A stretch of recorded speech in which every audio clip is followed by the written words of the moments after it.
দ্বিতীয় আয়াতে কি বলছেন চলুন, আল্লাযী খালাকাল মাউতা ওয়াল হায়াতা লিয়াবলুয়াকুম আইয়ুকুম আহসানু আমালা ওয়া হুয়াল আজিজুল গফুর। সুবহানাল্লাহ, সুবহানাল্লাহ বলে। আল্লাযী যিনি, খলাকা সৃষ্টি করেছেন, হায়াতা জীবন, ওয়াল মাউত খলাকাল হায়াতা ওয়াল, আল্লাযী খলাকা যিনি সৃষ্টি করেছেন হায়াত। সুবহানাল্লাহ, কি সৃষ্টি করেছেন? খলাকাল মাউতা ওয়াল হায়াতা, যিনি মউত আর জীবন সৃষ্টি করেছেন। আল্লাহু আকবার। মানুষের জীবনের কোনো গ্যারান্টি আছে? আরে বলছেন না কেন? কি শেখাচ্ছে? আল্লাযী খালাকাল মাউতা ওয়াল হায়াতা লিয়াবলুয়াকুম আইয়ুকুম আহসানু আমালা, যিনি আল্লাহ, যিনি মরণ এবং জীবন, মৃত্যু এবং হায়াত এই দুটি সৃষ্টি করেছেন। কিসের জন্য সৃষ্টি করেছেন মরণ এবং জীবন? তার কারণ হলো লিয়াবলুয়াকুম, পরীক্ষা করার জন্য। কি পরীক্ষা? আইয়ুকুম আহসানু আমালা, তোমাদের মধ্যে ভালো কাজ, সৎ কাজ, নেক আমল কে করতে পারে, নেক আমল কে করতে পারে, এজন্য তিনি সৃষ্টি করেছেন জীবন। দাড়ি দেখে, টুপি দেখে, পাঞ্জাবি দেখে, বয়স দেখে, বংশ দেখে আমি আল্লাহ জান্নাত দেব না। ডিগ্রি দেখে জান্নাত দেব না, পয়সা দেখে জান্নাত পাবে না, জমি জায়গা দেখে, স্ট্যাটাস দেখে জান্নাতের দাবি করবে না। কিয়ামতের দিন বিচার যখন হবে, আমল যার ভালো হবে সেই হবে জান্নাতি। তিনি আল্লাহ, তিনি মরণ এবং জীবন এটা তিনি সৃষ্টি করেছেন। আমরা যারা বসে আছি আমরা মরণশীল। কি মরতে হবে কি হবে না? কুল্লু নাফসিন দাইকাতুল, জোরে বলেন, মাউত। প্রত্যেক প্রাণীকে মরণের স্বাদটা কেমন ওটা চেক করবে, ওটা টেস্ট করে নেবে আল্লাহ। আর মরণের হাত থেকে পালানোর কোনো জায়গা নাই। আইনামা তাকুনু ইদরিকুমুল মাউত ওয়ালাউ কুনতুম ফি বুরুজিম মুশাইয়াদা। এটা 5 পারা সূরা নিসার 78 নম্বর আয়াতে 9 নম্বর লাইনেতে আল্লাহ শোনাচ্ছে, বান্দা আইনামা তাকুনু ইদরিকুমুল মাউত ওয়ালাউ কুনতুম ফি বুরুজিম মুশাইয়াদা। তুমি মরণের হাত থেকে বাঁচার জন্য বিশাল একটা সুদূর দুর্গ যদি তৈরি করো, ভালো একটা সেফ জোন ঘর তৈরি করো, যেখানে মরণ আসতে পারে না, যেখানে মরণ ঢুকবে না, মালাকুল মউত যেখানে আসবে না, মরণ কিন্তু তোমাকে ঠিক খুঁজে নেবে তুমি যেখানে থাকো না কেন। কুল ইন্নাল মাউতাল্লাযী তাফিরুনা মিনহু ফাইন্নাহু মুলাকীকুম। 28 নম্বর পারা 13 নম্বর পৃষ্ঠায় 1 নম্বর লাইন 9 নম্বর 8 নম্বর আয়াত, সূরার নাম জুমা। কোরআন বলছে কুল ইন্নাল মাউতাল্লাযী তাফিরুনা মিনহু, হে নবী তুমি বলো তোমরা যে মৃত্যু থেকে পালানোর চেষ্টা করছো, আমি মরবো না, আমার মরণ হবে না, আমি বাঁচতে চাই, আরো বাঁচতে চাই, না না না, ফাইন্নাহু মুলাকীকুম, ওই মরণ তোমার সঙ্গে দেখা করে নেবে।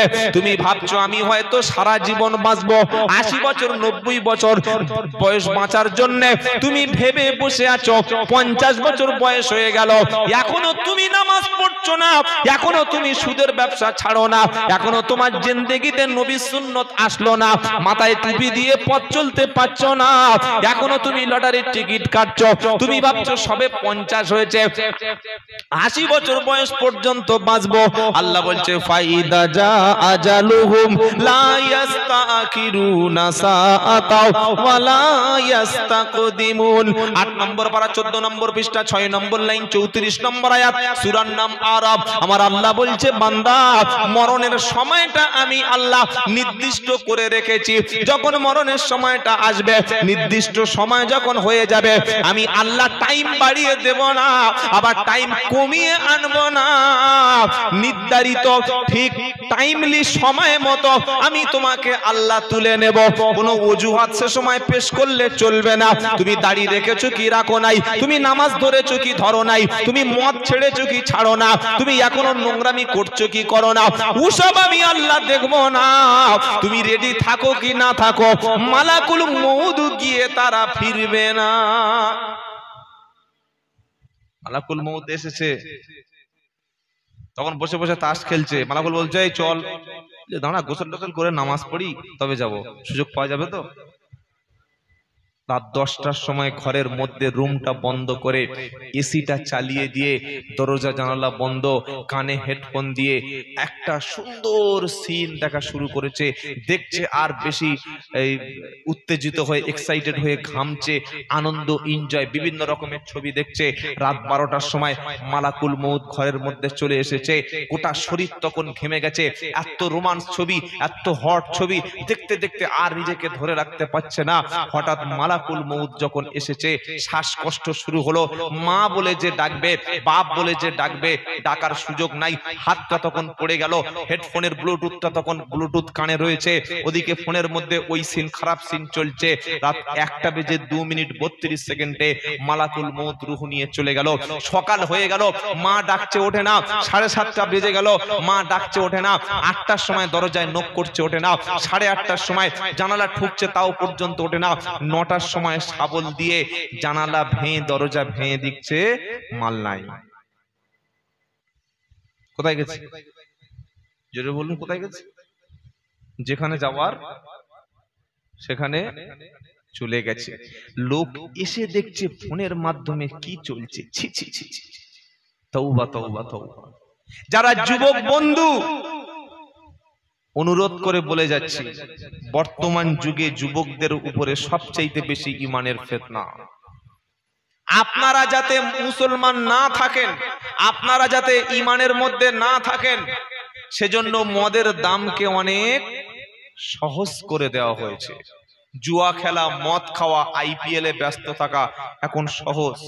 ফোনের মাধ্যমে একটা দুটো না, ডজন ডজন নারীর সঙ্গে প্রেমালাপ করা, তাদের সঙ্গে চ্যাটিং করা, তাদের সঙ্গে মেসেঞ্জারে কথা বলা, অপরের স্ত্রীকে নিজের মতো আপন করে ভালোবাসার গল্প এই ফোনের মাধ্যমে মেসেঞ্জারে চ্যাটে এখন হচ্ছে কি হয় না? সারাটি জীবন যার সঙ্গে আপনি চ্যাট করলেন, গল্প করলেন, কথা বললেন, ওই রাত্রে যদি মরণ হয়ে যায়, লোক যদি এসে ফোনটা চেক করে, তখন বলবে এই যে মরে গেছে তো মরহুমকে দেখে অত খারাপ মনে হতো না, এতই খারাপ ছিল। সেজন্য গোপনের পাপটা একদিন প্রকাশ হয়ে পড়বে। কথা মনে থাকবে ইনশাআল্লাহ। আমরা যখন পাপ করি, অপরাধ করি, দরজা জানালা বন্ধ করে সামনে পিছনে চতুর্দিকে দেখি, বাট উপরের দিকে তাকাই না। কিন্তু আমাদের সাথে যে ফেরেশতা আল্লাহ নিযুক্ত করে রেখেছে, এটা আমরা অনেকে ইদ ইয়াতালাক্কাল মুতালাক্কিয়ানি আনিল ইয়ামিনি ওয়া আনিশ শিমালি কাঈদ মা ইয়ালফিজু মিন কাওলিন ইল্লা লাদাইহি রাকীবুন আতীদ। 26 পারা 18 পৃষ্ঠা 2 নম্বর লাইনের 18 নম্বর আয়াত, সূরার নাম কফ। ইদ ইয়াতালাক্কাল মুতালাক্কিয়ানি আনিল ইয়ামিনি ওয়া আনিশ শিমালি কাঈদ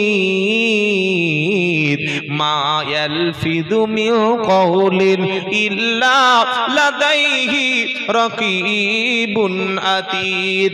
সামনে এবং পিছনে আমি আল্লাহ তোমার জন্য দুটো প্রহরী নিযুক্ত করে রেখেছি। যা কিছু বলছো ফেরেশতাদের রাডারে, তাদের ক্যামেরাতে, তাদের সিসি ক্যামেরাতে, তাদের মেমোরিতে সবকিছু রেকর্ড হচ্ছে।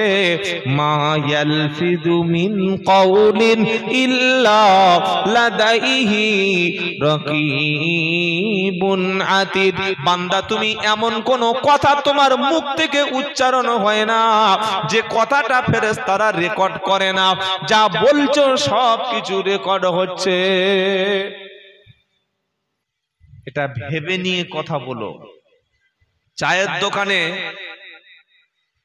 কুদ্দুস নানা নেই বলে তার পিছনে বসে বসে গীবত করছে, মনে করছে ও নাই, পিছনে চালিয়ে দি, সব কিন্তু খাতায় লেখা হচ্ছে। একজন মানুষের বিরুদ্ধে মানুষের কাছে মিথ্যা খবর দিচ্ছেন, এটাও লেখা হচ্ছে। কোন ব্যক্তির বিরুদ্ধে আপনি প্রোপাগান্ডা ছড়াচ্ছেন, এটাও লেখা হচ্ছে। কথা মনে থাকবে ইনশাআল্লাহ। আমাদের জবানকে আমরা খারাপ কাজে ব্যবহার করব না, বলি ইনশাআল্লাহ। তাহলে মরণের কোনো সময় আমাদের জানা নাই। যদি আমাদের জানা থাকতো যে আমি আব্দুল্লাহ জুবায়ের 2028 সালের ডিসেম্বরের 22 তারিখে রাত 8:30:35 মারা যাব, আমি তাহলে ওই 2026 সাল পড়লে ডিসেম্বর মাসে আর বাইরে বার হবো? কি বলছেন আপনারা? হাতে তসবি, মাথায় টুপি, তাহাজ্জুদের নামাজ, ওই গো বার আমার মরতে হবে, আমরা আর কি বার হবো? আল্লাহ বলছে টাইম আমি জানাবো না, তবে তুমি যাবে। তোমার রিটার্ন টিকিট কেটে তোমার হাতে ধরিয়ে দিয়েছি, তুমি জানো না? তোমাকে যে রিটার্ন টিকিট কেটে হাতে ধরিয়ে দিয়েছি, তোমাকে যে ফিরিয়ে নেবই নেব, তোমাকে যে ফিরে আসতে হবে, সেটা কবরডাঙ্গায় গেলে জানা যায় কি যায় না?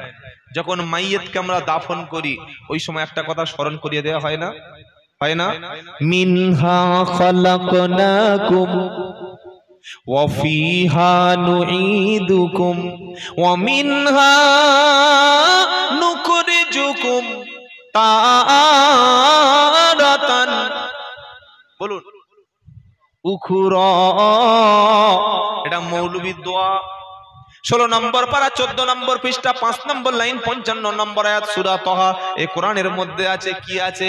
মিনহা খালাকনাকুম ওয়া ফিহা নুঈদুকুম ওয়া মিনহা নুখরিজুকুম তারাতান উখরা। মাটি থেকে সৃষ্টি হলে মাটির মধ্যে ঠিকানা, আর মাটি থেকে তুলবো আমি, এটা ভুলে যেও না। মাটি থেকে বানালাম তোমার, এখানে হবে ঠিকানা, আর সময় মতো তুলবো আমি, সারা জীবন থাকা যাবে না। মিনহা খালাকনাকুম ওয়া ফিহা নুঈদুকুম ওয়া মিনহা নুখরিজুকুম তারাতান উখরা। এটা প্রত্যেক মাইয়িতকে দাফন করার সময় আপনাকে বলে শুনিয়ে দেয়া হচ্ছে। তারপরে যদি আমি ফিরে না আসি, আমি সজাগ না হই, আমি তওবা না করি, আমি আল্লাহকে না চিনতে পারি, আমার মতো কপাল পড়া, আমার মতো বদনসিব, আমার মতো ব্যক্তি আর পৃথিবীতে একটাও নাই। তৈরি থাকবো মরণের জন্য ইনশাআল্লাহ? বলেন, তৈরি থাকতেই হবে। কি ভাই, তৈরি থাকতে হবে কি না হবে না? হ্যাঁ, আমার নামটা একদিন মসজিদে এলান হবে, হবে না? তখন আমার নাম হবে লাশ। আমার নাম কি হবে বলেন? জোরে বলেন। মোদের যাবার সময় হলে, আমি প্রথমে বলেছি না গজলটা? বলেছি না? বলি নাই? ওটা কিন্তু বানানো কথা না, ওটাই কোরআন হাদিসের কথা। মোদের যাবার সময় হলে কাটবে ঝাড়ের বাঁশ, দিনটি দিও জুমার খোদা, রমজানের দিও মাস। আমিন বলেন। রমজান মাসের জুমার দিন মরার ইচ্ছা আছে? আগামী জুমায় নাকি? বলছি কি আগামী জুমায়? মানে যখন মরণটা হবে যেন আল্লাহ জুমার দিনে মৃত্যু দান করে। আমিন বলেন। জুমার দিনে যদি কেউ মারা যায়, তার কবরের আযাব থেকে আল্লাহ বাঁচিয়ে নেবে। সুবহানাল্লাহ বলেন। তো জুমার দিনে মরলে কবরে আযাব হবে না, এজন্য আবার বৃষ্টি খেয়ে ফেলবেন না, জানেন? কি বুঝলেন? আত্মহত্যা করা যাবে না, কারণ জীবনের মালিক কে? ওয়ালা তাকতুলু আনফুসাকুম। 5 নম্বর পারা 2 নম্বর পৃষ্ঠা 2 নম্বর লাইন 29 নম্বর আয়াত সূরার নাম নিসা। আল্লাহ বলছে তোমরা তোমাদের জীবনটাকে সুইসাইড করো না, আত্মহত্যা করো না, নিজের জীবনকে শেষ করে দিও না। আত্মহত্যাকারীর ঠিকানা হলো জাহান্নাম। মনে থাকবে ইনশাআল্লাহ। আমাদের সন্তানদের আমরা বোঝাবো, সবর করো বাবা, ধৈর্য ধরো, কোনো সিদ্ধান্ত নিও না। যদি রাগ হয়ে হারিয়ে যায়, জীবনে ব্যবসায় অনেক কিছু হারিয়ে যায়, অথবা যাকে তুমি ভালোবাসো জীবন থেকে চলে যায়, তুমি একটা টার্গেট নিয়ে মিশন নিয়ে এগিয়ে যাচ্ছিলে, সে কাজ থেকে তুমি ফেল হয়ে গেলে, তুমি গলায় দড়ি দিয়ে, তুমি ছাদ থেকে ঝাঁপ দিয়ে, রেলে মাথা দিয়ে, সমুদ্রে ঝাঁপ দিয়ে তুমি মনে করছো এই জীবন আর রাখবো না, আর বেঁচে থাকতে মন চায় না।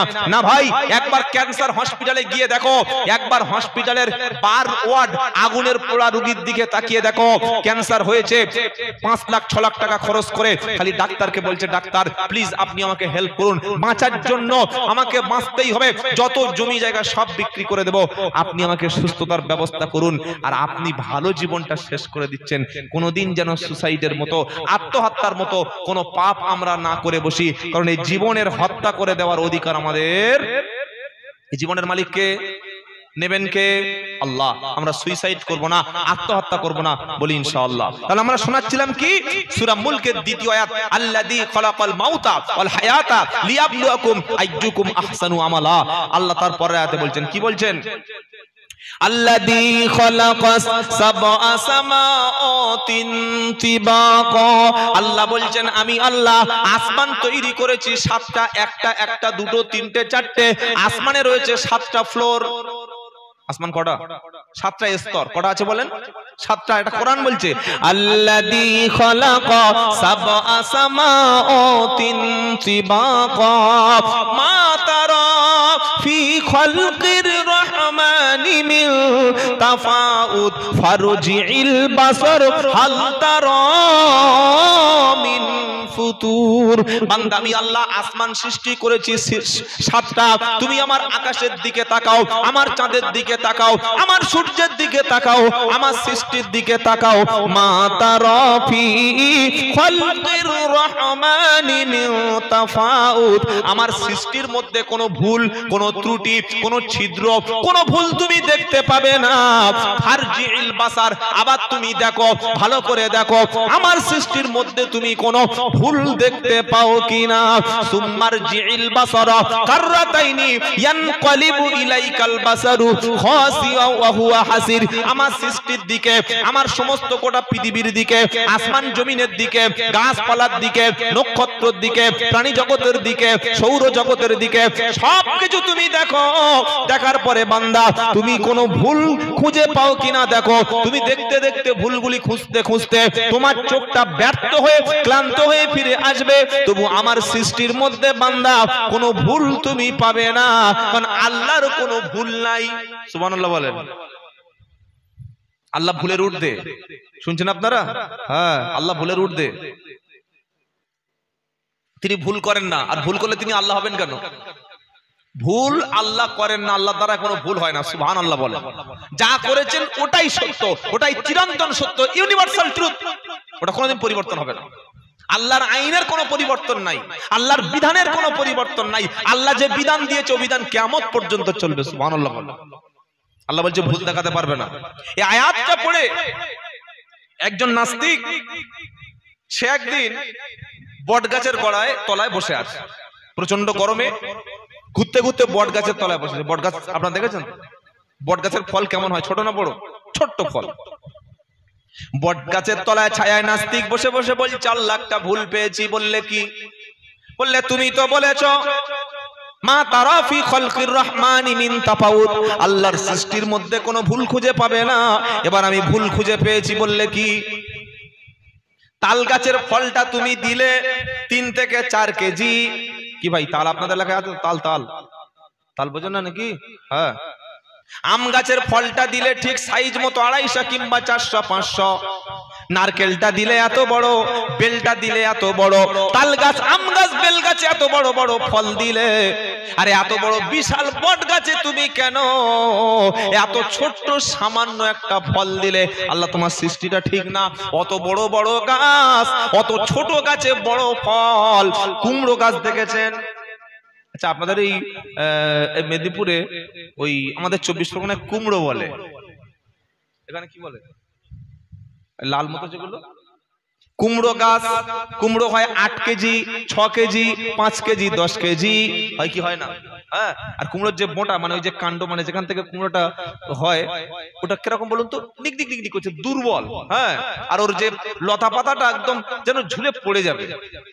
নাস্তিক বলছে আল্লাহ তুমি তো বললে আমার সৃষ্টির মধ্যে কোনো ভুল নাই, তাল গাছে তাল দিলে এত বড়, বেল গাছে বেল দিলে এত বড়, আম গাছে আম দিলে ভারী, আর বিশাল বড় নারকেল দিলে, কিন্তু বট গাছে কেন ফল দিলে এত ছোট?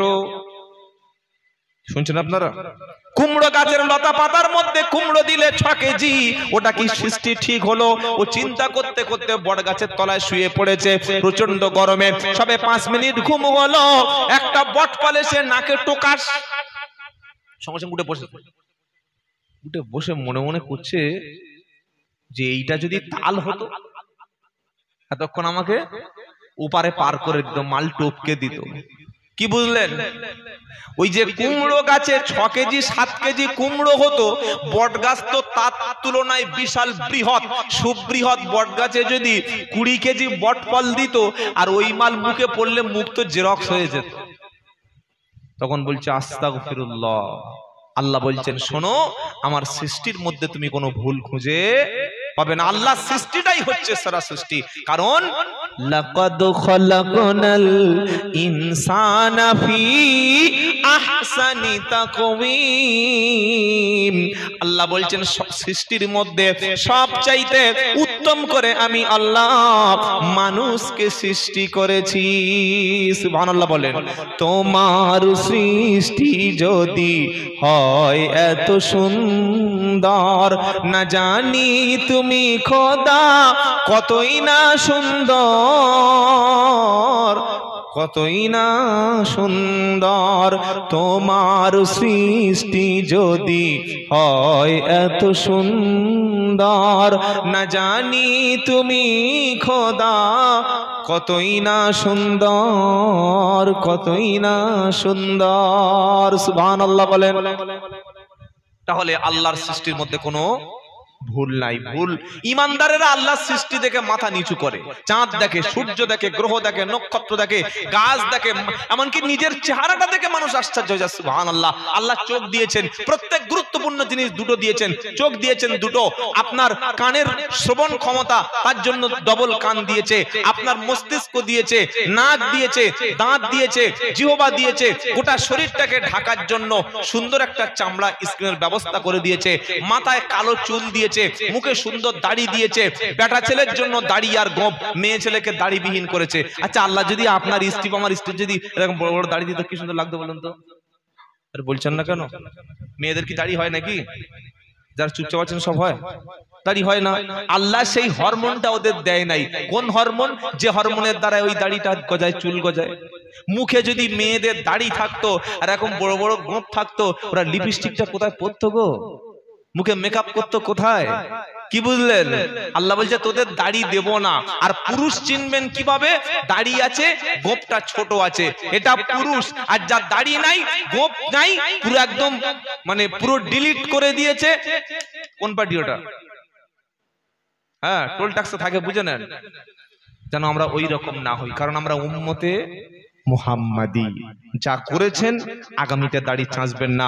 কবরে কিন্তু টুপি, পাঞ্জাবি, মেসওয়াক, তাসবিহ কোন নিদর্শন, কোন সিম্বল নিয়ে যেতে পারবেন না। খালি একটাই জিনিস যাবে, ওটা দাড়ি। বলুন সুবহানাল্লাহ, নারায়ে তাকবীর। তারপরে আয়াতে আল্লাহ বলছেন ওয়ালাকাদ যায়্যানাস সামাআদ দুনিয়া বিমাসাবিহা ওয়া জাআলনাহা রুজুমান লিশ-শায়াতিনি ওয়া আতাদনা লাহুম আযাবাস সাঈর। আমি আল্লাহ আসমান বলেছি কটা? জোরে বলেন। 7টা। প্রথম আসমানে নিচে যে আসমানটা আছে, তোমাদের কাছে যে আসমানটা আছে, ওই আসমানে আমি নক্ষত্র রাজি, তারকারাজি সুন্দরভাবে সাজিয়েছি। তোমরা ঘরের মধ্যে যখন একটা ছাদ ফেলো, ছাদের নিচে ফল সিলিং লাগিয়ে দাও, ফল সিলিং এর মধ্যে ছোট ছোট ছোট ছোট লাইট গুলি জ্বালিয়ে দাও। রাত্রে বেলা স্বামী স্ত্রী যখন ঘুমিয়ে আছো, ছাদের ফল সিলিং এর ভিতরে দীপ দীপ দীপ দীপ করে, টিপ টিপ করে ছোট ছোট ফল সিলিং এর লাইট গুলো জ্বলে, আর ঘরটা তখন সুন্দর চমৎকার লাগে। আল্লাহ বলছেন আমি আল্লাহ রাতের বেলা সূর্যটাকে সরিয়ে দিলাম, সুন্দর চাঁদটা আমি উদয় করে দিলাম, আর প্রথম আকাশে আমি আল্লাহ নক্ষত্ররাজি দিয়ে কোনটার আলোটা মিটমিট করে, কোনটার আলোটা জলজল করে, এইভাবে প্রথম আকাশটা তারকা দিয়ে সুন্দরভাবে সাজিয়ে দিলাম। জোরে বলুন সুবহানাল্লাহ। আল্লাহর নবী বলেছেন এই তারকা সৃষ্টির পিছনে আল্লাহর তিনটি উদ্দেশ্য, তিনটি উপকার মানুষের জন্য। এক নম্বর হলো তারকাগুলি পৃথিবীর সমস্ত মানুষদেরকে মিটমিট করে রাতের অন্ধকারে আলো দেবে। দুই নম্বর হলো যখন ইবলিস শয়তান আকাশের যে কাছাকাছি যাওয়ার চেষ্টা করে, আল্লাহ তখন শয়তানের উপরে ওই তারকা রাজিগুলি একটা একটা করে নিক্ষেপ করে। তিন নম্বর তারকার কাজ হলো যখন সমুদ্রের নাবিকেরা সমুদ্রের মধ্যে চলতে চলতে দিক হারিয়ে ফেলে, তখন ওই আকাশের তারকাগুলি দেখে জাহাজের নাবিকেরা দিক নির্ণয় করে ডেস্টিনেশনে তারা পৌঁছে যায়। জোরে বলুন। তারপরে আয়াত আল্লাহ বলছে ওয়ালিল্লাযীনা কাফারু বিরাব্বিহিম আযাবু জাহান্নাম ওয়া বিইসাল মাসীর। ওয়াল্লাযীনা মানে যারা, কাফারু মানে যারা কুফরি করেছে, অস্বীকার করেছে, যারা আল্লাহকে মানে না, দ্বীনকে মানে না, মহাসত্যকে মানে না, বিরাব্বিহিম তাদের রবকে অস্বীকার করেছে যারা, আযাবু জাহান্নাম আল্লাহ বলছে জাহান্নামে তাদের শাস্তি নিযুক্ত আছে। ওয়া বিইসাল মাসীর নিকৃষ্ট জায়গা। পৃথিবীর মধ্যে সবচাইতে নিকৃষ্ট জায়গা হলো বাজার, সবচাইতে উৎকৃষ্ট জায়গা হলো মসজিদ, আর মরণের পরে সবচাইতে নিকৃষ্ট জায়গার নাম হলো জাহান্নাম। যে জাহান্নামের আযাব যদি মানুষ একবার দেখে, একবার যদি চোখে অবলোকন করে, ও খাওয়া ছেড়ে দেবে, ঘুম ছেড়ে দেবে, বিবি ছেড়ে দেবে, বাচ্চা ছেড়ে দেবে, সবকিছু ছেড়ে দিয়ে আল্লাহর ভয়ে কান্নাকাটি করবে। ও মুসলমান, এখনো জীবিত আছো, এখনো সময় আছে, এখনো তওবা করো, আল্লাহর কাছে কান্নাকাটি করো। কারণ বান্দা যখন রাতের বেলা গোপনে নিজের গুনাহগুলি আল্লাহর কাছে চোখের পানি ফেলে, আল্লাহ রাব্বুল আলামিন জাহান্নামের আগুনটা চোখের এক ফোঁটা পানিতে তিনি ঠান্ডা করে দেন। আজকে রাতটা আমার জন্য শেষ রাত হতে পারে, পারে কি পারে না? এই যে ঈদের নামাজ আমরা অনেকে পড়েছি, গত বছর যারা ঈদে ছিল এবছর কি সব তারা ছিল? আমরা যারা ঈদের নামাজ কাঁধে কাঁধ মিলিয়ে বুকে বুক মিলিয়ে পড়েছি, নামাজের পরে কোলাকুলি করেছি, আগামী ঈদে কি একসাথে থাকবো বলে এরকম নিশ্চয়তা আছে? নাই, কোনো গ্যারান্টি নাই। তাহলে আমি সবসময় তৈরি থাকবো, 5 ওয়াক্ত নামাজ, সত্য কথা বলা, হালাল খাদ্য, মানুষের পাশে দাঁড়ানো, প্রতিবেশীকে কষ্ট না দেওয়া, ভাইদের বোনদের সাথে সম্পর্ক রাখা, পিতা মাতার প্রতি খেয়াল রাখা করবো সকলে, বলুন ইনশাআল্লাহ। আল্লাহ এবার কি বলছেন? এইবার জাহান্নামের শাস্তির কথা বলছেন। ইদা উলকু ফিহা সামিউ লাহা শাহিকাও ওয়া হিয়া তাফুর। আল্লাহ বলছেন যখন একদল জাহান্নামীদেরকে, একদল কাফেরদেরকে জাহান্নামে যখন নিক্ষেপ করা হবে, তখন জাহান্নামের ভিতর থেকে আওয়াজ তারা শুনতে পাবে। জাহান্নামের ভিতরে টকবক টকবক করে ভয়ঙ্কর আওয়াজ উঠছে, জাহান্নামীরা শুনতে পাবে। কেমন আওয়াজ? তাকাদু তামাইয়াজু মিনাল গায়িজ।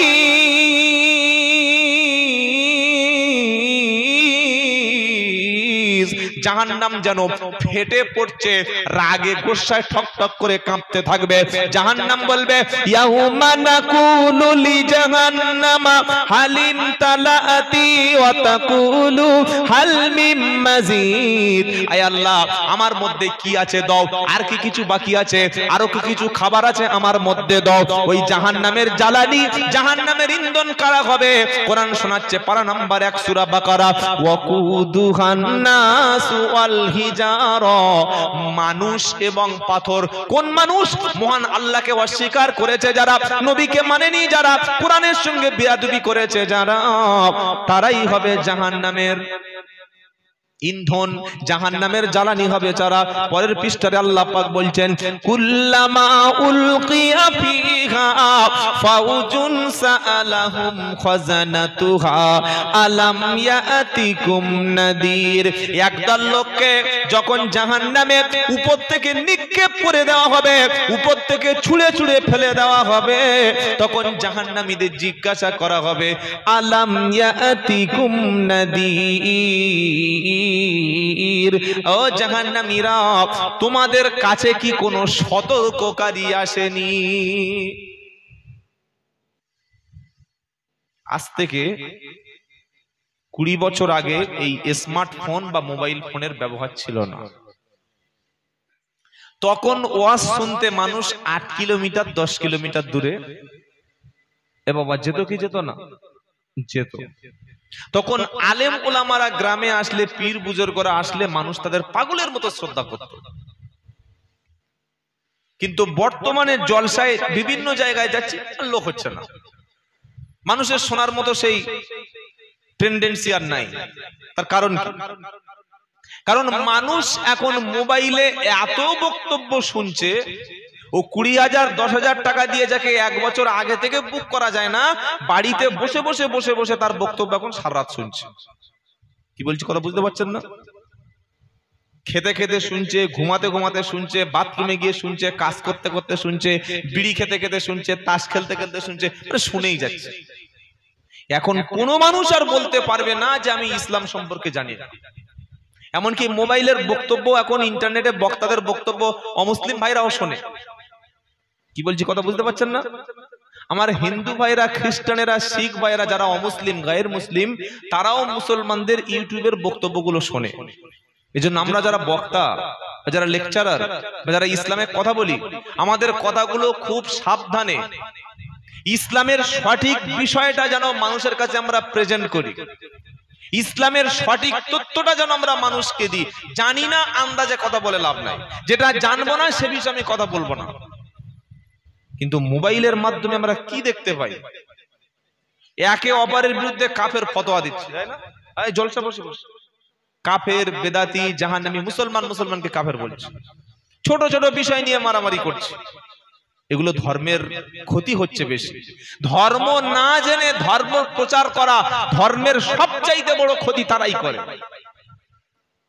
কি বলছি কথা বুঝতে পেরেছেন? ধর্ম না জেনে, কোরআন না বুঝে, হাদিস না বুঝে, ইসলাম না জেনে ধর্ম প্রচারকদের মতো অত বড় ক্ষতি পৃথিবীর কেউ করতে পারে না। এজন্য ইসলামের জ্ঞান আমরা নেব আলেমদের কাছ থেকে। অনেক মানুষ মনে করে মোবাইলে বক্তব্য শুনে শুনে আমি বড় আলেম হয়ে গেছি। না ভাই, বক্তব্য শুনুন, আপনাকে নিষেধ করছি না, আপনি কিছু শুনুন, আমল করুন। কিন্তু মোবাইলে বক্তব্য শুনে, আলেমদের বক্তব্য শুনে নিজে হুজুর হয়ে গেছি, এটা কোনোদিন ভাববেন না। মোবাইলে শুনে আর ইমাম সাহেবের গিয়ে ভুল ধরে, মোবাইলে বক্তব্য শুনে আর ইমাম সাহেবের গিয়ে কি করে? ভুল ধরে। ওকে যদি বলি যে সূরা ফাতিহাটা ঠিক করে পড়ো, লুঙ্গি আর তখন পাক থাকবে না, এমনি পেশাব বার হয়ে যাবে। এটা যেন আমাদের মধ্যে না থাকে। আল্লাহ কি শোনাচ্ছে? কুল্লামা উলকিয়া ফিহা ফাউজুন সাআলাহুম খাজানাতুহা আলাম ইয়াতিকুম নাদির। যখন জাহান্নামীদেরকে আগুনের মধ্যে ছুঁড়ে ফেলা হবে, তাদেরকে জিজ্ঞাসা করা হবে তোমাদের কাছে, হে জাহান্নামীরা, কেন জাহান্নামে এসেছো? তোমাদের কাছে আল্লাহর পক্ষ থেকে কি কোনো সতর্ককারী যায়নি? আলেম ছিল না, ওলামা মারা ছিল না, নবী এবং রাসূল কি তোমাদের কাছে গিয়ে বুঝিয়ে বলেনি কেন এই জাহান্নামে এলে? বলো। জাহান্নামীরা বলবে ক্বালু বালা কদ জাআনা নাযীর। ক্বালু বালা, জাহান্নামীরা বলবে অবশ্যই এসেছিল। আলেম ছিল, ইমাম ছিল, ওলামারা ছিল, কোরআন হাদিস থেকে সবকিছু আমরা আলোচনা শুনেছিলাম। হ্যাঁ এসেছিল, এসেছিল। তবে এসে যখন ছিল, বলে যখন ছিল, তোমরা যখন জেনেছিলে, তবে জাহান্নামী কেন এলে বলো? তখন জাহান্নামীরা বলবে ফাকাদ্দাবনা ওয়া কুল্লামা নাযালাল্লাহু মিন শাইইন। আমরা কোরআন শুনে, হাদিস শুনে, ইসলামের কথা শুনে মিথ্যা মনে করেছিলাম। আমরা মনে করেছিলাম জান্নাত জাহান্নাম ওসব বানানো গল্প, ওসব শুনে বাদ দিয়ে পুরাতন কথা মিথ্যা মনে করেছিলাম। আর আল্লাহ এসব কিছু পাঠাই নাই, এই মনে করে আলেমদের কথা মনে আমরা পাত্তাই দিই নাই। কোরআন শোনাচ্ছে। জাহান্নামীরা আরো বলবে ওয়াকালু লাউ কুন্না নাসমাউ আও নাকিলু মা কুন্না ফি আসহাবিস সাইর। এবার জাহান্নামীরা আফসোস করে বলবে ওয়াকালু লাউ কুন্না নাসমাউ, যদি আমরা আলেমদের কথা কুরআন হাদিসের কথা শুনতাম, আও অথবা নাকিলু বিবেচনা করতাম, ভাবতাম, বুদ্ধি খাটাতাম, চিন্তা করতাম, অ্যানালাইসিস করতাম, মা কুন্না ফি আসহাবিস সাইর, তাহলে আজকের জাহান্নামীদের সাথী হতে।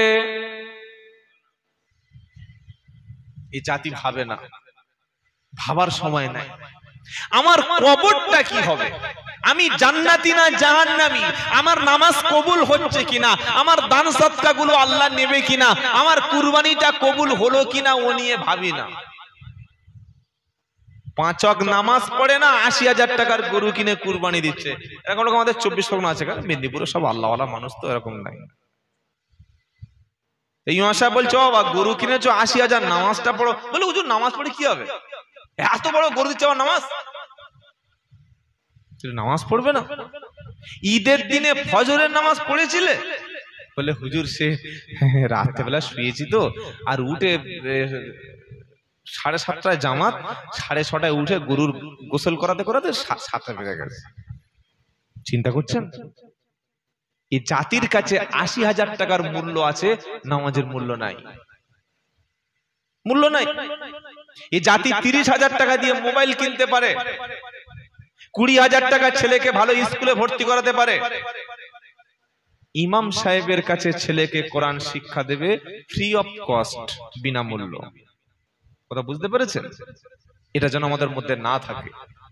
জাহান্নামীরা বলবে ওয়াকালু লাউ কুন্না নাসমাউ আও নাকিলু, যদি আমরা কোরআনের কথাগুলি, হাদিসের কথাগুলি, আলেম ওলামাদের কথাগুলি শুনতাম আর ভাবতাম। শুনছেন আপনারা? আর বেশিক্ষণ কথা বলবো না, প্রায় 12:30 বাজতে গেছে। 2-4টে কথা বলে আমার কথা শেষ করব। অনেকে ভাবছেন এই সূরা ধরেছে মানে মনে হচ্ছে এখন শেষ করে দেবে। কি বুঝলেন? কোরআন এমন একটি কিতাব, যদি কেউ কোরআনের আলোচনা শুরু করে, আল্লাহ বলছেন পৃথিবীর যত গাছ আছে ওই গাছগুলি যদি কলম বানানো যায়, আর আটলান্টিক মহাসাগর, প্রশান্ত মহাসাগর, ভূমধ্য সাগর, আরব সাগর, ভারত মহাসাগর, এগুলো দিয়ে যদি কালি বানানো যায়, লিখতে লিখতে কালি শেষ হয়ে যাবে, সমুদ্রের পানি শেষ হয়ে যাবে, আমার কালামের ব্যাখ্যা লিখে শেষ হবে না। সুবহানাল্লাহ বলবেন না? ওই জন্য বেশি বক্তব্যতে লাভ নাই, যদি দুটো শুনি দুটো আমল করব, ওটাই লাভ। কি বলছেন আপনারা? অল্প শুনুন, অল্প আমল করুন। সেদিন জাহান্নামীরা বলবে যদি শুনতাম, আর যদি ভাবতাম, যদি মাথা খাটাতাম, যদি বাড়ি থেকে একটু চিন্তা করে আমি খারাপ কাজ ছেড়ে দিতাম, তাহলে কি আজকের আমাদের এই অবস্থা হতো না। এবার আরেকটা কথা শোনেন, ফাআতারাফু বিদামবিহিম, আহা, সেদিন জাহান্নামীরা নিজেদের অপরাধ স্বীকার করে নেবে, বলবে হ্যাঁ আল্লাহ, আমি মসজিদ ছেড়ে দিয়েছিলাম, আমি কোরআন ছেড়ে দিয়েছিলাম, আমি নামাজ ছেড়ে দিয়েছিলাম, আমার মেয়ে পর্দার সঙ্গে চলতো না। অনেক মুসলমান আছে, মনে কিছু করবেন না, শিক্ষিত মুসলমানের বাড়িতে মেয়েদের মধ্যে পর্দার কোনো লেশ মাত্র নাই। বলি কি হবে পর্দা করে, খালি মৌলবীদের কথা, বোরকা পরো আর চাদর মুড়ি দাও আর ঘরে থাকো, ওসব এখন চলে? এখন যুগটা হচ্ছে মডার্ন যুগ, 5G যুগের মানুষ আমরা, অনলাইনের সিস্টেম, ডিজিটাল ইন্ডিয়া। এখন বোরকা, পর্দা, হিজাব কত কি হয়ে গেছে, ওসব বাদ দে ভাই। এখন একটু স্মার্ট হতে হবে, মেয়েদের একটু টাইট গেঞ্জি পরাতে হবে, একটা প্যান্ট পরাতে হবে, হাতে একটা স্মার্টফোন দিতে হবে, মেয়েদেরকে যেখানে সেখানে থাকার, যেখানে সেখানে চলার স্বাধীনতা দিতে হবে। ওই মোল্লা মৌলবীদের কথা শুনে খালি পর্দা, বোরকা, হিজাব এই করলে সারা জীবন চলবে? সারা জীবন যার মাথার চুল, যার চেহারা, যার শরীর, যার স্ট্রাকচারটা পৃথিবীর পাড়ার সমস্ত যুবক ছেলেরা দেখেছে, মানুষ মেয়েদের চেহারা দেখে নিজের রাতের ঘুমটা হারাম করে দিয়েছে, যার গোটা জিন্দেগিটা উলঙ্গ ভাবে জীবন যাপন কাটিয়েছে, মরণের পরে তাকে কাফন ঢেকে কি লাভ আছে? আপনি আমাকে বলুন। মরণের পরে তার আর লাশটা গোসল দেওয়ার সময় ঢেকে দিচ্ছে, কাপড় চতুর্দিকে ঘিরে দিয়েছে, কবরে নামানোর সময় মোটা কাপড় দিয়ে ঘিরে দিয়েছে। একজন একটু তুলে চল, মেয়ে ছেলের লাশ এখন দেখতে আছে। আচ্ছা, মেয়ে ছেলের লাশ তিনটে কাপড় দিয়ে তো ঢাকা আছে, ওই কাপড় যদি কোনো পুরুষ দেখে আল্লাহ হাবিয়া জাহান্নাম দেবে? যার সারা জীবন বুক পেট মাথার চুল, যার চেহারাটা জওয়ান বয়সে হিজাব পরে মুখটা খুলে রেখেছে। আচ্ছা, হিজাব যদি পড়লে তো মুখ খুললে কেন? কেন মুখ খুললে? বলছে না মুখটা খুলেছি। আরে মুখটাই তো সৌন্দর্য, এটাই তো পুরুষের আকৃষ্ট করে। বাবা যারা বিয়ে করেছেন আমার কথা শুনুন, বিয়ে যারা করেছেন, আমরা যারা বিয়ে করেছি, বিয়ে করতে গিয়ে একটা ছেলে একটা মেয়ের কি দেখে পছন্দ করে? আঙ্গুলগুলো দেখে, তাই তো নাকি? ওফ এত সুন্দর আঙ্গুল, আঙ্গুল দেখে পছন্দ করো তো? পা দেখে পছন্দ করো তো? কি দেখে? ফেস, মুখটা সুন্দর, দারুণ, ঠিক আছে, দারুণ, মনের মতো হয়েছে। ও চেহারা ভিতরে মাল আছে কি নাই, পড়াশোনা কি আছে, যোগ্যতা কেমন, পরেশগারি কিনা, নামাজ পড়ে কিনা, চরিত্র কেমন, বয়ফ্রেন্ড কতজন, ওসব জানে না। খালি একটাই জিনিস কি দেখে? মুখটা সুন্দর, মানে সুন্দর। এজন্য আপনার মেয়ে যখন 10 বছর হলো, আপনার বোন যখন 10 বছর হলো, আপনি বড় ভাই, আপনি স্বামী, আপনি ছেলে, আপনি তার পিতা, ওই 10 বছরের মেয়ে স্কুল কলেজ ইউনিভার্সিটি মক্তবে টিউশনি যেখানেই পড়তে যাবে, সালোয়ার কামিজ পরিয়ে ভালো হিজাব দিয়ে মুখটুকু ঢেকে পাঠাবেন। এটা হচ্ছে ফরজ, এটা হলো ফরজ। এটা অবহেলা যদি করেন, পর্দাকে ঘৃণা যদি করেন, পর্দাকে অস্বীকার যদি করেন, আপনি ইসলাম থেকে, মুসলমান থেকে খারিজ হয়ে যাবেন। কথা মনে থাকবে ইনশাআল্লাহ। আচ্ছা করা শেষ। এ বাবা শেষ করে দিন, একটু বলবো, একটু বলবো, আর 10-15 মিনিট বলি, আর দুটো একটা আয়াত বলি নাকি?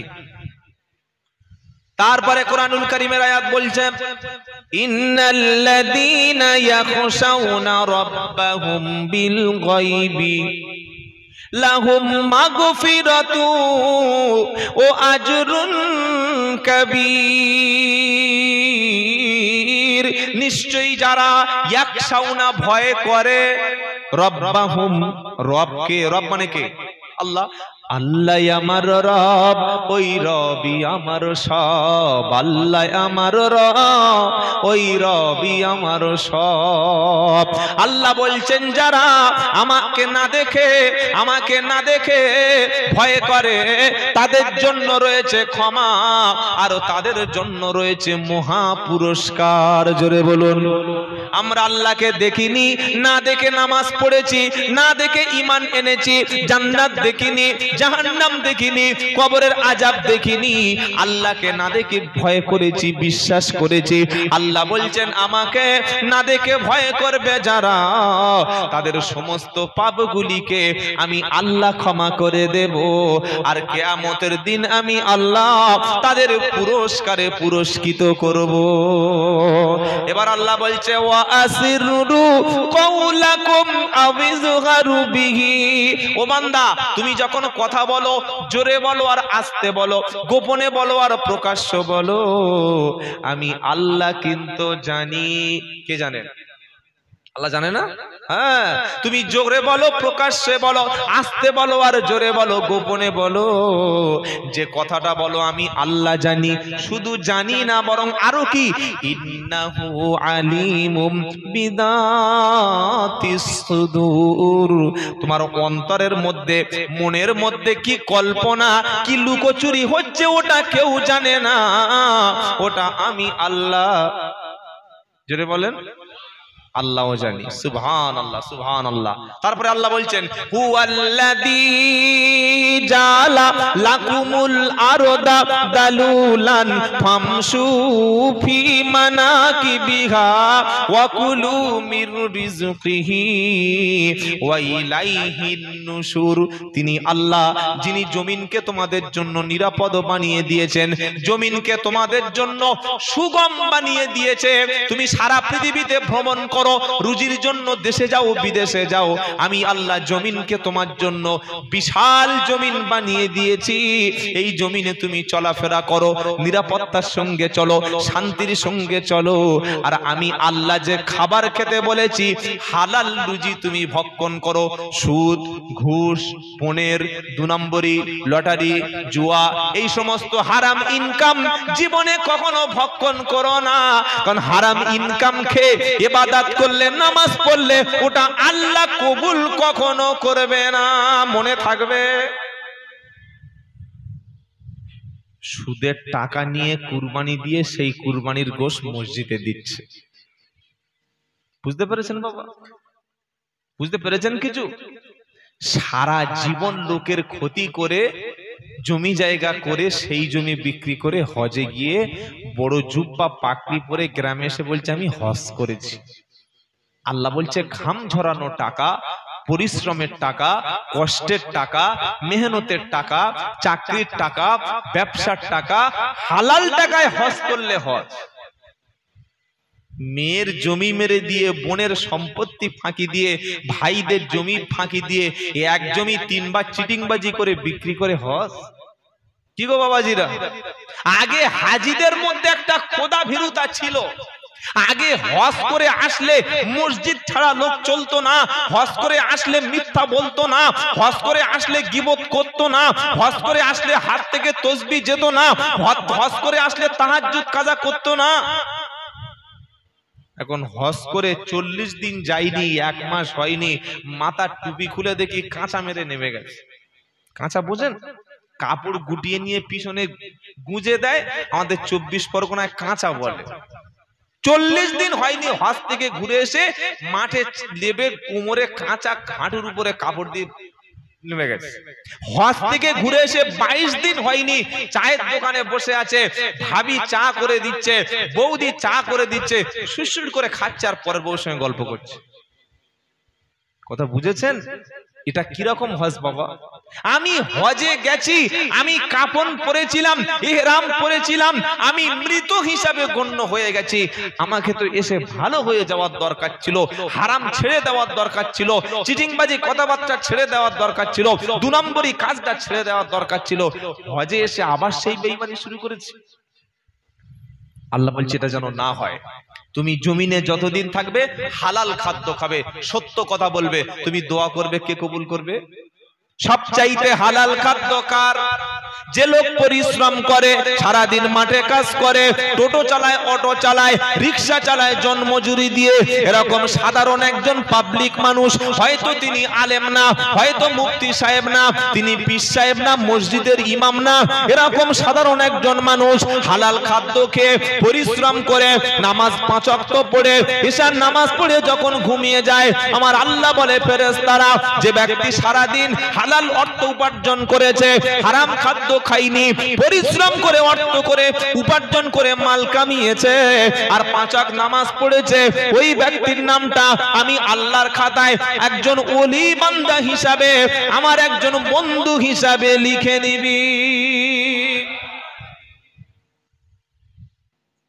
রিক্সা চালক, টোটো চালক, ভ্যান চালক, দিন মজুরি, হালাল খাদ্য খায়, সত্য কথা বলে, আল্লাহ তার জন্য জান্নাতের ওয়াদা করেছেন। বলুন সুবহানাল্লাহ। আল্লাহ আমাদের সত্য পথে চলার তৌফিক দান করে, সকল বলুন আল্লাহুম্মা আমিন।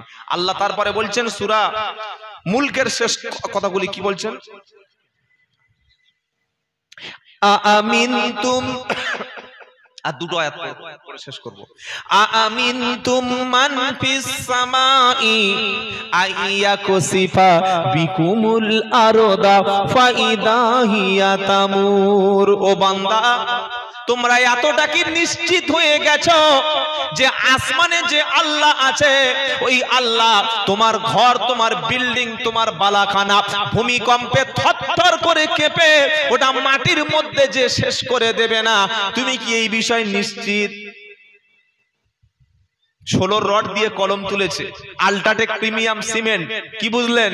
আর ওই বর্ধমানের বালি, পাঁচামির বড় বড় পাথর, মুর্শিদাবাদের মিষ্টি, কলকাতার ইঞ্জিনিয়ার দিয়ে এত 3 তলা ভিত দিয়ে ঘর করে আর বাড়িতে শুয়ে আছে। মনে মনে করছে ঘর মনে হয় ভূমিকম্প নষ্ট হবে না। আল্লাহ বলছে তুমি নিশ্চিত, তুমি কনফার্ম, তুমি শিওর, তুমি সিকিউরিটি পেয়ে গেছো যে যখন ভূমিকম্প হয়ে পৃথিবী থরথর করে কাঁপবে তুমি মাটির মধ্যে যাবে না? এতটা নিশ্চিত? তুমি ফজরে মসজিদে আসছো না, জোহরে মসজিদ ছেড়ে দিয়েছো, তুমি নিশ্চিত হয়ে গেছো সারা জীবন থাকবে?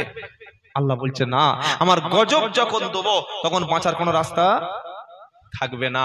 আমি কে? আমি আল্লাহ। তিনি কে? আল্লাহর আযাব থেকে ভয় করো। কার থেকে ভয় করবো? আল্লাহর আযাব থেকে। নামাজ, 5 ওয়াক্ত নামাজ ছাড়বেন না, বলুন ইনশাআল্লাহ। কোরআন ছাড়বেন না, আলেম ছাড়বেন না, ওলামা ছাড়বেন না, আল্লাহ ওয়ালা ছাড়বেন না, মসজিদ ছাড়বেন না, মাদ্রাসা ছাড়বেন না, দ্বীন ছাড়বেন না, নবীর সুন্নাত ছাড়বেন না, বলুন না ইনশাআল্লাহ। যদি একসঙ্গে একভাবে থাকতে পারি আমাদের কেউ ক্ষতি করতে পারবে না। আর যদি আমরা বিচ্ছিন্ন হই, ভেদাভেদ করি, মারামারি করি, আমি সব জায়গায় একটা কথা বলি কি জানেন? আমরা ছোট্ট ছোট্ট বিষয় নিয়ে মারামারি করি, ছোট ছোট বিষয়। কবি কাজী নজরুল ইসলাম বলে গেছে, বিশ্ব যখন আগিয়ে চলে আমরা তখন পিছে, আর বিবি তালাকের ফতুয়া খুঁজি কোরআন হাদিস চষে। ফটফট করে মাল খেয়ে নিয়েছে রাতের বেলা, এসে বিবিকে বলেছে তুই 1 2 3 তালাক, তোর মায়ের তালাক। আচ্ছা বিয়ে করেছি বিবিকে, তা মাটা তালাক দিলি কেন? শাশুড়ি বউকে একসঙ্গে বিয়ে করে? কতটা মাল খেয়েছে চিন্তা করো। রাত 2টো বাজে, তখন জ্ঞান ফিরে আসলো। ছোট ছোট 2টো বাচ্চা আছে, একটার নাম বুলু আর একটার নাম টুলু। শুনছেন আপনারা? এই তো নাম মুসলমানদের, বুলু আর টুলু। ও আবু বকর, উমর, উসমান, তালহা, জুবাইর, আব্দুর রহমান আবন, আবু মুসা আশআরী, আবু হুরায়রা, যায়েদ, এসব মুসলমানের নাম ভালো লাগে না। খাদিজা, তাহেরা, আয়েশা, ফাতেমা, বিলকিস, এসব ভালো লাগে না, ওই কুফরি মুশরিকদের মতো নাম। তো রাতের বেলা যখন নেশা ছেড়ে গেছে তখন মনে মনে করছে সালা 2টো তো বাচ্চা আছে। ইমাম সাহেব কাছে ফোন করে বলছে হুজুর বউকে তো ছেড়ে দিয়েছি, এখন কি হবে? মাল খেয়েছিলাম, বউটাকে নেওয়া যাবে? বললে কি করেছো? বললে একসঙ্গে 3 তালাক। হুজুর বললে কেউ যদি একসঙ্গে 3 তালাক বলে ফেলে সারা জীবন বউ নেওয়ার কোনো রাস্তা নাই। বললে অমুক মুফতি সাহেবের কাছে ফোন কর, সেও বলছে নাই। হলদিয়ায় চলে গেল, কিংবা কোলাঘাটে একটা মৌলবীর কাছে গিয়ে বলছে হুজুর বউটা ফিরিয়ে নেওয়ার রাস্তা বলো। 5000 টাকা দেবো, ঠিক করে দেওয়া যাবে? এবার 10,000 টাকার লোভ দেখিয়েছে। কিছু কিছু মৌলবী আছে বাবা, টাকা দিলে ফতোয়া কি করে? আসলে এরা প্রকৃত আলেম না। আলেম হলো সে গলায় ছুরি ধরলেও হালাল হালাল, হারাম হারাম, ওটা ঘোরাফেরা করে। বলে দিল না ফিরিয়ে নেওয়ার রাস্তা আছে। বললে কি করতে হবে? বললো এই পাড়ার মধ্যে যে বুড়ো লোকগুলো আছে না, যাদের আর এখন যৌবন ক্ষমতা নাই, শক্তি শক্তি কিচ্ছু নাই, ও সব শেষ, ওই বুড়োর কাছে তোমার বউকে 1 রাত বিয়ে দিয়ে দেবে, পরের দিন সকালে ছেড়ে দেবে, আবার ফিরিয়ে নেবে। বলে কি করে হলো? বললে হ্যাঁ হয়ে যাবে। ইসলামে এটা বলা হয়েছে ভাড়াটে ষাঁড়। স্ত্রীকে রেগে গিয়ে আপনি বোঝাবেন, ভালোবাসবেন, যদি ফিরে না আসে 1 তালাক। কত তালাক? 1 তালাক। স্ত্রীর পবিত্র অবস্থায়, যখন পিরিয়ড হচ্ছে ওই সময় না, পবিত্র অবস্থায় 1 তালাক দিলেন। যদি ফিরে আসলো স্ত্রী হিসাবে অ্যাকসেপ্ট করে নিলেন। আবার কিছুদিন চলে গেল, দেখছেন আবার বাড়াবাড়ি করছে, মোটেই শুনবেন না, আবার 1 তালাক। কত তালাক হলো? 2 তালাক পর্যন্ত আপনার স্ত্রীকে ফিরিয়ে নেওয়ার রাস্তা আপনার খোলা আছে। কেউ যদি আনফরচুনেটলি একসঙ্গে 3 তালাক দিয়ে ফেলে, ওই স্ত্রীকে কিয়ামত পর্যন্ত ফিরিয়ে নেওয়ার কোনো বিধান ইসলামে নাই। তবে স্ত্রী ফিরে আসতে পারে। কিভাবে? তার প্রসেসিংটা কি? তার প্রসেসটা হলো, স্ত্রী যদি স্বেচ্ছায় দ্বিতীয় কোনো বিয়ে করে, দ্বিতীয়টা বিয়ে করলো, স্ত্রী নিজেই করলো, দ্বিতীয় স্বামী যদি কোনদিন মারা যায়, অথবা দ্বিতীয় স্বামী যদি রেগে গিয়ে বা যে কোনো ভাবে তালাক দিয়ে ফেলে, তখন আর তার স্বামী নাই। এইবার ইচ্ছা করলে পৃথিবীর সমস্ত পুরুষকে যেমন বিয়ে করতে পারে, আগের স্বামীকেও ঠিক বিয়ে করতে পারে। বউকে তালাক দিয়ে গ্রামের একটা লোককে 5000 টাকা লুঙ্গি আর একদিন খাইয়ে দেব, 1 রাত থেকে আমার বউকে ছেড়ে দে, এটা শরীয়তের নিকৃষ্ট হারাম। জীবনে ভুল করে যেন তালাক শব্দ মুখ থেকে উচ্চারণ করব না, বলুন ইনশাআল্লাহ। আজকে